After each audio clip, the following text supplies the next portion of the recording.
Hello friends, ये dark psychology series का 13वां video है और आज मैं डिस्कस करने वाला हूँ psychological manipulation technique silent treatment के बारे में। साइलेंट ट्रीटमेंट पर एक डिटेल वीडियो पहले से ही इस चैनल पर अवेलेबल है, देखो लिंक ऊपर आ रहा, वहाँ जाकर आप उसे देख सकते हैं। लेकिन इस वीडियो में मैं ये डिस्कस करने वाला हूँ कि कैसे साइलेंट ट्रीटमेंट एक मैनिपुलेटर के हाथ में पड़कर एक मैनिपुलेशन टेक्निक बन जाता है। तो फिर आप हमें फॉलो कर लीजिए। साइलेंट ट्रीटमेंट एक मैनिपुलेशन टेक्निक है। इसे मैं 2 शब्दों में कहूँगा, लव विड्रॉल, यानी कि जो प्यार और अफेक्शन एक मैनिपुलेटर दे रहा था अब वो वापस खींच रहा। अगर कोई मैनिपुलेटर आपको साइलेंट ट्रीटमेंट दे रहा तो वह इनडायरेक्टली आपसे ये कह रहा कि मेरी बात मानो, नहीं तो जो प्यार और अफेक्शन मैं अभी तक तुम्हें दे रहा था उसे देना बंद कर दूंगा। कुल मिलाकर यह एक तरीके से पनिशमेंट है जिसका यूज किया जाता है दूसरों को कंट्रोल करने के लिए। यह एक तरीके से इमोशनल अब्यूज की कैटेगरी में आता है, वो भी एक पावरफुल इमोशनल अब्यूज। कैसे, अब यह समझ लो।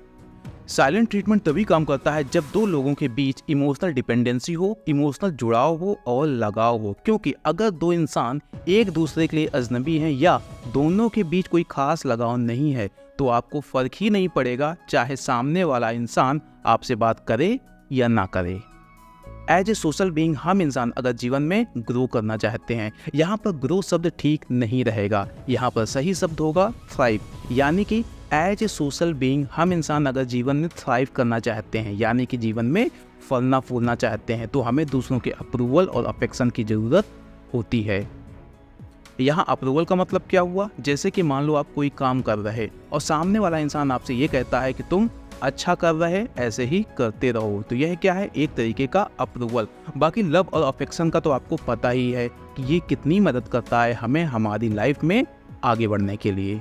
इवन जो लोग इंट्रोवर्ट होते हैं, दूसरों से ज़्यादा मतलब नहीं रखते हैं, दूसरों से ज़्यादा बात नहीं करते, उनको भी दूसरों के अप्रूवल और अफेक्शन की ज़रूरत होती है। अगर उनको ये ना मिले तो उनको अपनी ही ज़िंदगी अधूरी लगने लगती है।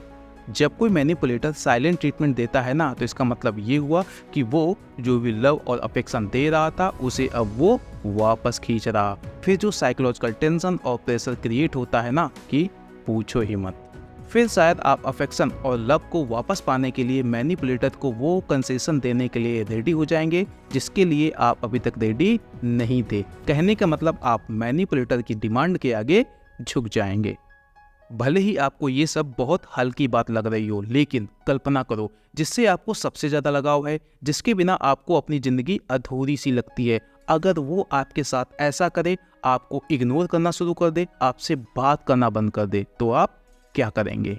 चलिए अब मैं आपको एक उदाहरण से चीज़ों को समझा देता हूँ। मान लो एक इंसान है जिसके बिना आप रह नहीं सकते, आप उस इंसान से काफ़ी ज़्यादा अटैच्ड हैं, आपको उसके लव और अफेक्शन की आदत हो चुकी है। अब वो इंसान आपसे कोई काम करवाना चाहता है तो क्या होगा? वो आपसे वो काम करने को कहेगा और आप मना कर देंगे।